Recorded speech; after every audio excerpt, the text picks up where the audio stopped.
Good morning, my name is Maria Luisa C. Villaluna and I'm a third-year student from Block 4 of Pamantasan ng Luzon, Maynila. And today, I'll be performing the Oropharyngeal and Nasopharyngeal suctioning. So first, let me define to you what suctioning is. Suctioning is the aspiration of secretions often through rubber or polyethylene catheter connected to a suction machine.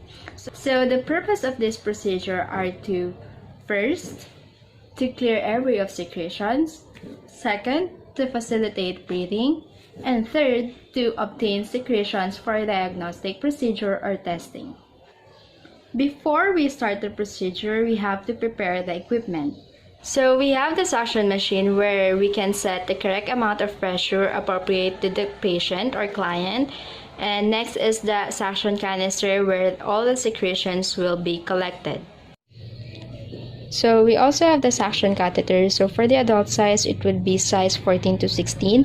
And for the pedia, it would be size 8 to 12. So in my case, since my patient is currently 53 years old, I'll be using size 16 of suction catheter. So next, we also have the sterile gloves, the irrigating solution, normal saline solution, or the sterile water. So this is a sterile water. So the large towel or linen saver, the tongue depressor. Also, we have the face shield and the face mask for the protection if in case the patient coughs. And we also have the personal protective equipment such as the surgical cap and the gown. So for the first procedure, we must check for the doctor's written order for suctioning. This is to minimize trauma to the airway mucosa, and suctioning should only be done when secretions have accumulated or adventitious breath sounds are audible. Suctioning stimulates coughing, so it is painful for patients with surgical incisions or for those post-operative clients. So it is very important that we confirm doctor's written order for this kind of procedure.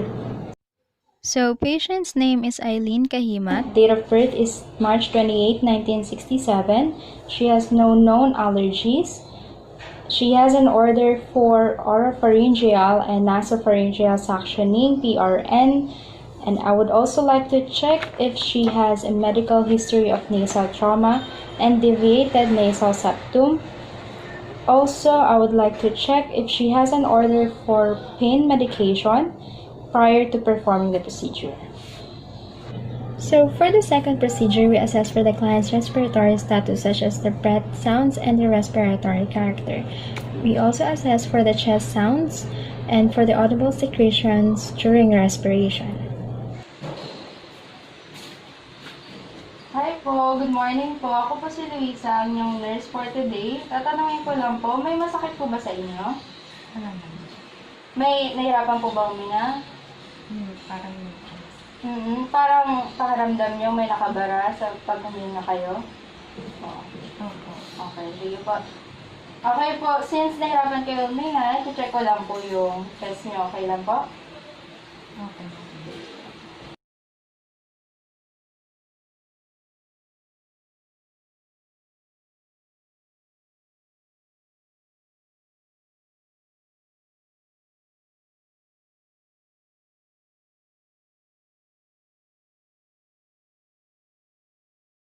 The rationale for this is to determine and confirm clients' need for suctioning through assessment. Furthermore, clients who need to be suctioned may have wheezes, gurgling, or crackles present. Third procedure is to perform hand hygiene. The main purpose of hand hygiene is to reduce transmission of microorganisms. So I'm using the 70% isopropyl alcohol.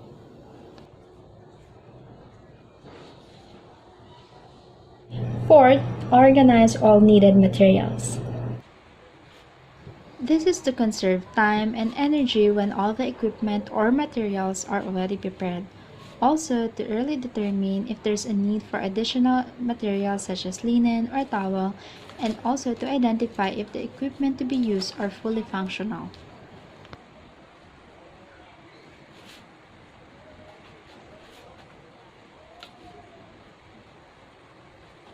Fifth procedure is to identify the client and explain the procedure to the client.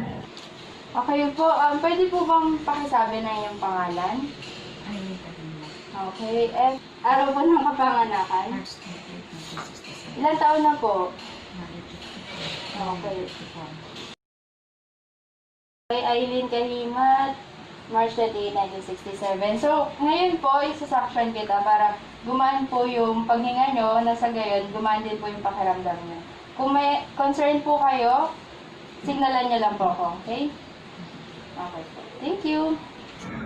Identifying the patient ensures the right patient receives the intervention, and by doing this, we prevent errors to be committed. On the other hand, by explaining the procedure to the client, it aids to minimize client's anxiety and promotes cooperation. Anything that could compromise client's respiration is considered frightening to him or her. So for the sixth procedure, if the patient is conscious, we lower the side rails and position the client in a semi-Fowler's position. However, if the patient is unconscious, we assist the client in a side-lying position towards us. Naiupo po kita para makapag-start na tayo ng procedure at mas makatulong ito sa inyong paghinga. Sige, taas pa po konti, Nay.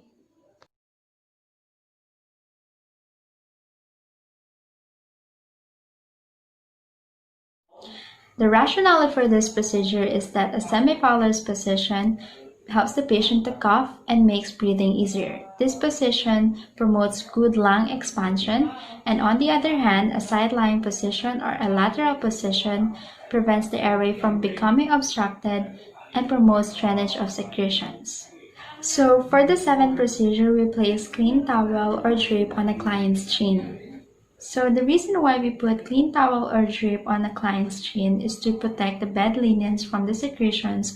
Also, we prevent client's clothes from becoming contaminated or dirty. Nailagyan din po kita ng towel para hindi po madumihan yung damit nyo.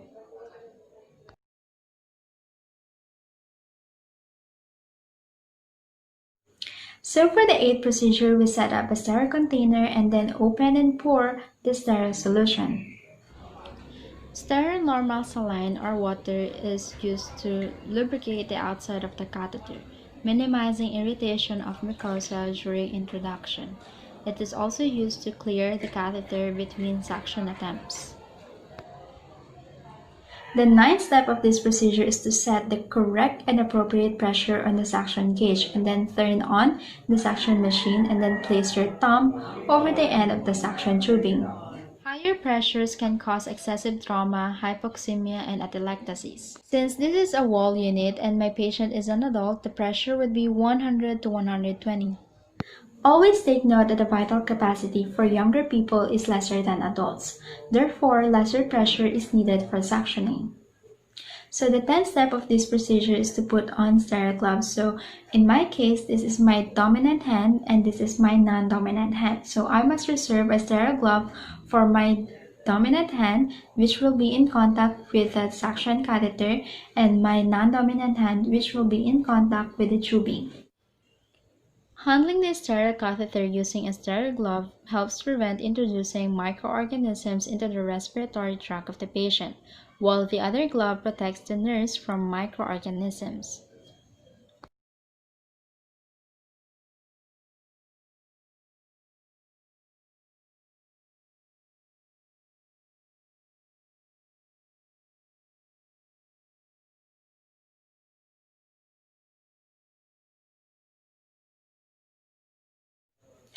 There are actually some books which tell that you could just put on clean gloves on your non-dominant hand, and on your dominant hand, this is where you're gonna put on your sterile gloves. But in my case, I have decided that I'll be using both pairs of my sterile gloves for both of my hands so that the other pair of my sterile gloves won't be wasted. So for the 11th step of this procedure, while holding the suction catheter in your sterile dominant hand, attach the suction control port tubing of suction source held in your non-sterile non-dominant hand. The purpose of this is to maintain the sterility of the suction catheter. The non-dominant hand covers and uncovers the port during the procedure. So for the 12 steps, slide sterile hand from the contact port to the suction catheter tubing. Wrapping prevents inadvertent contamination of catheter. And the 13th step of this procedure is to lubricate 3 to 4 inches of the suction catheter tip with the irrigating solution. Lubricant facilitates passage of the catheter and reduces trauma to the patient's mucous membranes. Step 14. Insert the catheter first on the nose. Through the nose, insert the catheter into an obstructed nostril using a slanted downward motion. Be sure finger is not covering opening of the port. It is said that less microorganisms are usually present in the nose, so it is suctioned first before the mouth. Step 15. Holding your thumb over the opening in the catheter, apply suction for 5 to 10 seconds, maximum of 15 seconds only. Suctioning should not be more than 15 seconds because hypoxemia may result. Step 16. Withdraw catheter slowly while applying suction and rotating catheter between fingers. This is to minimize trauma to the mucosa.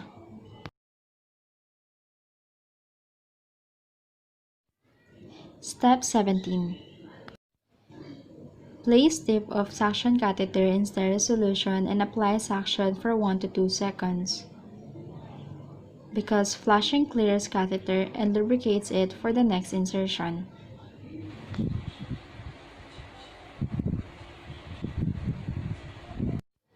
Step 14. In the mouth. Through the mouth using a tongue depressor if necessary to hold the tongue for visibility.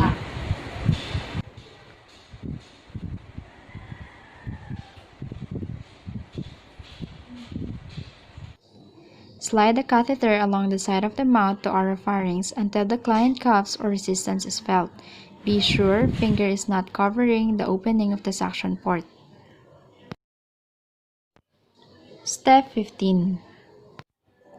Again, holding your thumb over the opening in the catheter, apply suction for 5 to 10 seconds, maximum of 15 seconds only.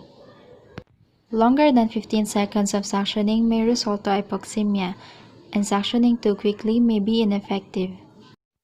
Step 16. Withdraw catheter slowly in the mouth while applying suction and rotating catheter between fingers to minimize trauma to the mucosa. Step 17. Place tip of suction catheter in sterile solution and apply suction for 1 to 2 seconds. This is because flushing clears catheter and lubricates it for the next insertion. Step 18.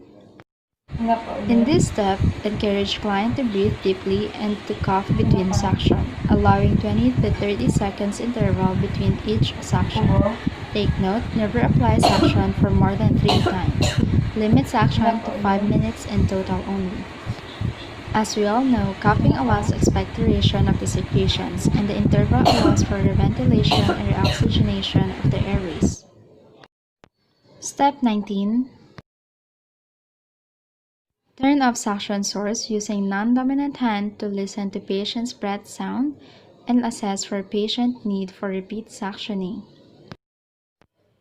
The importance of this is to assess effectiveness of suctioning and the presence of complications. Most importantly, to assess if the client's status has improved. Also, to determine if the procedure became successful.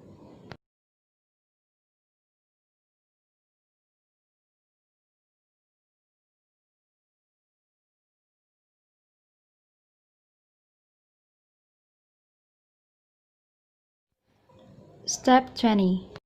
Disconnect suction catheter from the suction tubing. Because suction catheter should be disposed once used.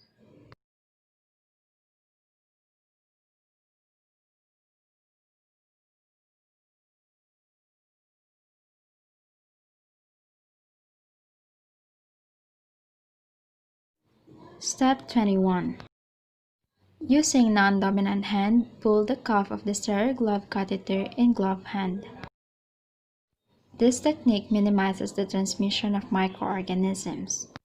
Remember to do glove-to-glove technique to minimize the chance of transferring microorganisms in the skin. Step 22. Position client for support to provide patient comfort and safety. Step 23. We provide oral and nasal care. This is to promote patient comfort, safety, and good hygiene. Narito po yung tissue para ipunan sa ilong at sa bibig.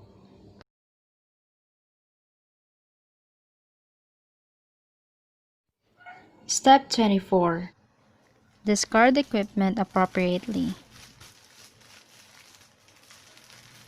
This is done to prevent contamination of the surroundings from the equipment used during the procedure. Step 25. Perform hand washing for about 20 seconds. This is to protect oneself from contaminated secretions. Also, hand hygiene prevents the spread of microorganisms and reduces risk for infection transmission and contamination of other items.